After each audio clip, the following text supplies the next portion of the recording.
নমস্কার বন্ধুরা, আমার সনাতন ধর্মী ইউটিউব চ্যানেল যাহা সত্য তাহাই শিব তাহাই সুন্দরে আপনাদের সবাইকে স্বাগত জানাই। আজকে আমি রামায়ণ পাঠে আপনাদেরকে পাঠ করে শোনাব রামায়ণের আদিকাণ্ড থেকে অশ্বমেধ যজ্ঞ কথা এবং দশরথের দানাদি কথা। যদি আপনাদের আমার ভিডিওগুলি দেখে ভালো লাগে তাহলে অবশ্যই সাবস্ক্রাইব করে নেবেন আমার ইউটিউব চ্যানেল যাহা সত্য তাহাই শিব তাহাই সুন্দর। অনন্তর সংবৎসর পূর্ণ ও সেই অশ্ব প্রত্যাগত হইলে সরযূ নদীর উত্তর তীরে রাজা দশরথের যজ্ঞ আরম্ভ হইল। মহাত্মা রাজা দশরথের অশ্বমেধ নামক মহাযজ্ঞে দ্বিজোত্তমগণ ঋষ্যশৃঙ্গকে অগ্রে করিয়া যজ্ঞকর্ম আরম্ভ করিলেন। বেদজ্ঞ যাজকেরা শাস্ত্রানুসারে যথাবিধি যথান্যায় ও যথাসময়ে যজ্ঞীয় কর্ম অনুষ্ঠান করিতে লাগিলেন।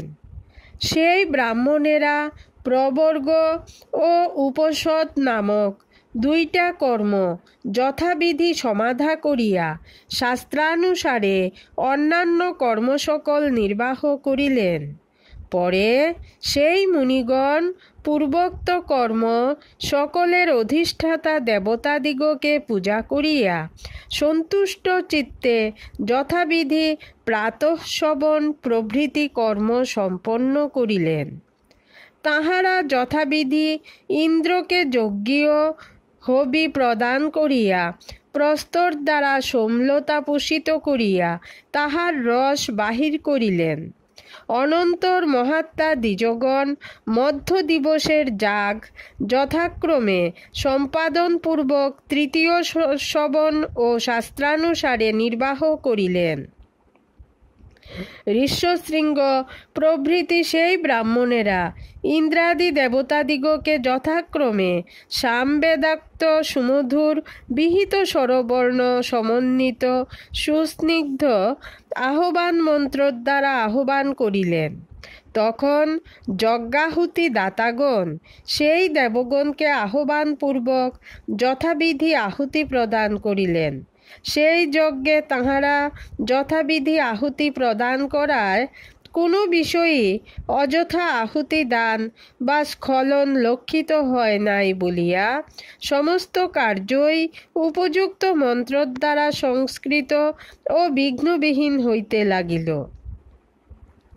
সেই ব্রাহ্মণদিগের মধ্যে কেহই অবিদ্বান বা শতসেবক রহিত ছিলেন না এবং সেই সকল দিবসে তাহাদিগের মধ্যে কোনো একটা ব্রাহ্মণও পরিশ্রান্ত বা ক্ষুধিত অনুভূত হন নাই। সেই যজ্ঞোপলক্ষে ব্রাহ্মণ ক্ষত্রিয় বৈশ্য শূদ্র তাপস সন্ন্যাসী বৃদ্ধ বালক রমণী এবং রুগ্ন ব্যক্তিগণ নিয়ত ভোজন করিত। এরূপ সুস্বাদু অন্ন ব্যঞ্জনাদি প্রস্তুত হইত যে দিবারাত্রি ভোজন করিয়াও কেহ আহারে অনিচ্ছা বা অরুচি বোধ করিত না। ভৃত্যবর্গ অধ্যক্ষগণ কর্তৃক পুনঃ পুনঃ অন্ন ও বিবিধ বস্ত্র প্রদান কর এইরূপ নিয়োজিত হইয়া প্রচুর পরিমাণে প্রদান করিত। প্রতিদিন রন্ধন শাস্ত্রোক্ত নিয়মানুসারে প্রহৃত অন্নাদির পর্বততুল্য স্তূপসমূহ দৃশ্যমান হইত। মহাত্মা দশরথের সেই যজ্ঞে নানা দেশ হইতে সমাগত পুরুষ ও মহিলাগণ অন্ন পান দ্বারা বিশেষ তৃপ্তি লাভ করিতেন। রঘুকুল তিলক দশরথ প্রধান প্রধান দ্বিজগণের প্রমুখাত অন্নাদির এইরূপ প্রশংসাবাদ শ্রবণ করিতেন। আহা, অন্নাদি কি সুনিয়মে প্রণীত ও কি সুস্বাদ হইয়াছে! আমরা অতিশয় তৃপ্তি লাভ করিলাম। আপনার মঙ্গল হোক।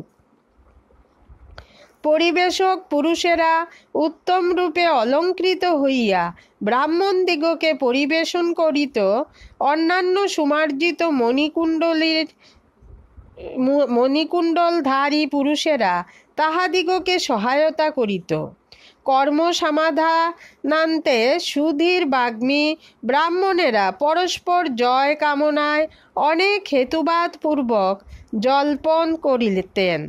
সেই যজ্ঞ কার্যকুশল ব্রাহ্মণেরা প্রতিদিন শাস্ত্রানুরূপ সেই যজ্ঞের সমস্ত কর্ম সমাধা করিতেন।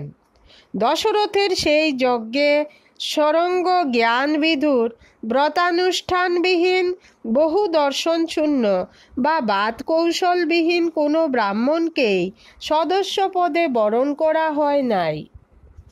সেই যজ্ঞে সুপ দারু উত্থাপনের সময় উপস্থিত হইলে শিল্পকারেরা সেই যজ্ঞে জুপ দারু উত্থাপনের সময় উপস্থিত হইলে শিল্পকারেরা বিল্লকাষ্ঠ নির্মিত 6টা, খদির কাষ্ঠ নির্মিত 6টা এবং বিল্ল নির্মিত জুপের সমীপে স্থাপনীয় পলাশ কাষ্ঠ নির্মিত 6টা, শ্লষাতক কাষ্ঠ নির্মিত 1টা ও যাহার বের বিস্তৃত বাহুযুগল পরিমিত এতাদৃশ দেবদারু কাষ্ঠ নির্মিত 2টা এই সুগঠিত একবিংশ যুপ যথাবিধি বিন্যাস করিল।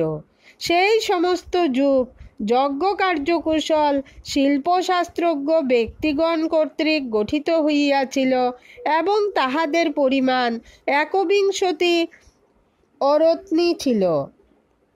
সেই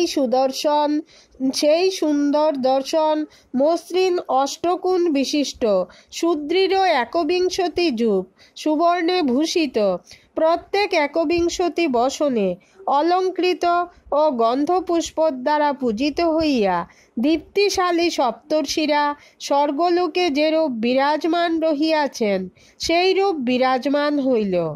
তখন শিল্প কার্যকুশল ব্রাহ্মণেরা শাস্ত্রীয় পরিমাণানুসারে নির্মিত ইষ্টক দ্বারা দশরথের অগ্নিকুণ্ড নির্মাণ করিলেন। সেই অগ্নিকুণ্ড গরুরের ন্যায় ত্রিকোণাকৃতি, রুক্ষ পক্ষ সমন্বিত এবং 18 হস্ত পরিমিত হইল। অনন্তর সেই যজ্ঞে সামিত্র কর্মের সময় উপস্থিত হইলে সেই সকল ঋষি শাস্ত্রে যে যে দেবতার যে যে বলি বিহিত আছে সেই দেবতার উদ্দেশ্যে সেই বলি প্রদান করিলেন। তখন বহুতর জলচর ভুজঙ্গ পশু পক্ষী ও সেই অশ্ব বলি প্রদত্ত হইল এবং সেই সকল যূপে সেই 300 পশু ও শ্রেষ্ঠ অশ্বরত্নকে বন্ধন করিলেন। পরে রাজমহিষী কৌশল্যা দেবী পরম প্রমোদ সহকারে সর্বতোভাবে সেই অশ্বের পরিচর্যা করিয়া তাহাকে 3খানি খড়গের দ্বারা ছেদন করিলেন। তিনি ধর্ম কামনা করিয়া সুস্থির চিত্তে এক রাত্র সেই অশ্বের সহিত যাপন করিলেন। তদনন্তর হোতা, উদ্গাতা এবং অধ্যর্যুরা দশরথ মহিষী এবং বৈশ্য জাতীয় পত্নী ও শূদ্র জাতীয় পত্নীকে সেই অশ্বের সহিত সংযোগ করিলেন। পরে বৈদিক প্রয়োগ চতুর সংযতেন্দ্রিয় ঋত্বিক সেই অশ্বের বপা উদ্ধরণ করিয়া অগ্নিতে হবন করিলেন। তখন নরপতি দশরথ আত্মপাপ বিনাশার্থ শাস্ত্রোক্ত নিয়মানুসারে সেই বপার ধূম গন্ধ আঘ্রাণ করিলেন। পরে সেই ষোড়শ দ্বিজবর ঋত্বিক মিলিত হইয়া অশ্বের যে যে অঙ্গ হবনার্থ শাস্ত্রে উক্ত আছে তৎসমুদায় যথাবিধি অগ্নিতে হবন করিলেন। অশ্বমেধ যজ্ঞের প্রধান যাগের হবির্ভাব বেতস নির্মিত কটে এবং অন্যান্য যাগের ব্রাহ্মণেরা কল্পসূত্রে হবির্ভাগ প্লক্ষপত্রে রাখিয়া অবদান করিতে হয়। ব্রাহ্মণেরা কল্পসূত্রে অশ্বমেধ যজ্ঞের প্রথম দিবসে অগ্নিষ্টম শবন তৃতীয় দিবসে, উক্ত শবন ও তৃতীয় দিবসে অতিরাত্র শবন, এই 3 দিন মধ্যে 3টি শবন নির্দেশ করিয়াছেন। দশরথের যজ্ঞে সেই ব্রাহ্মণেরা পূর্বোক্ত বিধানানুসারে জ্যোতিষ্টম, আয়ুষ্টম, অভিজিৎ, বিশ্বজিৎ, অতিরাত্র এবং অপ্তর্যাম এই বেদবিহিত মহাত্রতু সকল যথাশাস্ত্র অনুষ্ঠান করিলেন।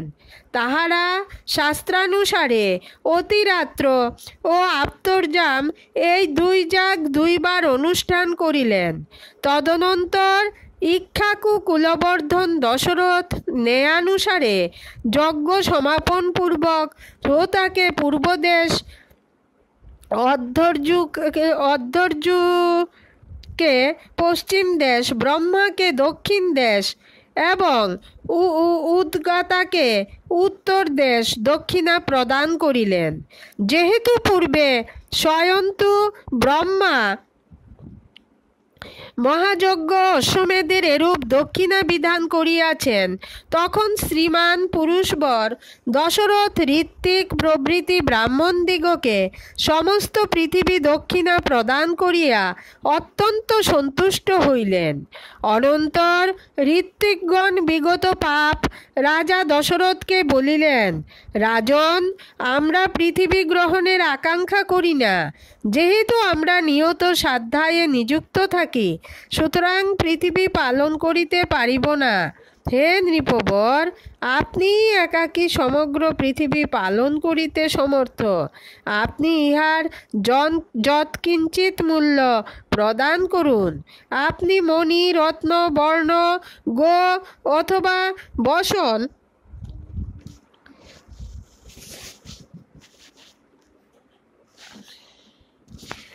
যাহা উপস্থিত থাকে তাহা প্রদান করিয়া গ্রহণ করুন। আমাদিগের পৃথিবীতে প্রয়োজন নাই। বেদজ্ঞ ব্রাহ্মণগণ এই কথা বলিলে রাজা দশরথ তাহাদিগকে 10 লক্ষ গো, 10 কোটি সুবর্ণ ও 4 কোটি রজত প্রদান করিলেন। পরে সেই সমস্ত ঋত্বিক মিলিত হইয়া বিভাগের জন্য মুনিবর ধীমান বশিষ্ঠ ও ঋষ্যশৃঙ্গকে সেই ধন সম্পত্তি প্রদান করিলেন। অনন্তর সেই ব্রাহ্মণেরা বশিষ্ঠ ও ঋষ্যশৃঙ্গের দ্বারা তাহা বিভাগ করাইয়া লইয়া অতি প্রীত চিত্তে মহীপতিকে কহিলেন, আমরা অতিশয় আনন্দিত হইয়াছি। অনন্তর দশরথ সুসমাহিত হইয়া অভ্যাগত ব্রাহ্মণদিগকে কোটি সুবর্ণ প্রদান করিলেন।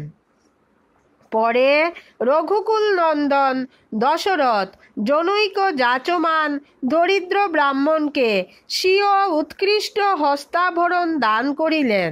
তদনন্তর ব্রাহ্মণেরা যথাযোগ্য প্রীতি লাভ করিলে দ্বিজবৎসল রাজা দশরথ হর্ষবেকুল হৃদয়ে তাহাদিগকে প্রণাম করিলেন।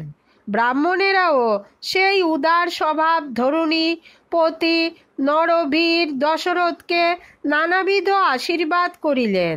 যে যজ্ঞ প্রধান নরপতিগণ সমাধা করিতে পারেন না, ভূপতি দশরথ সেই পাপ বিনাশন স্বর্গজনক অত্যুত্তম যজ্ঞ সমাধা করিয়া অতি প্রীত হইলেন। অনন্তর দশরথ ঋষ্যশৃঙ্গকে কহিলেন, হে সুব্রত, আপনি আমাদিগের কুল বৃদ্ধি করুন। তখন দ্বিজসত্তম ঋষ্যশৃঙ্গ রাজার বাক্য স্বীকার করিয়া তাহাকে বলিলেন, রাজন, আপনি কুলোদ্দহ 4টি পুত্র প্রাপ্ত হইবেন। নৃপেন্দ্র মহাত্মা দশরথ তাহার সেই মধুর বাক্য শ্রবণ করিয়া পরম পরিতোষ লাভ করত তাহাকে প্রণামপূর্বক কহিলেন, আপনি তৎকর্ম সাধনে উদ্যোগী হন। জয় শ্রীরাম, জয় সীতারাম।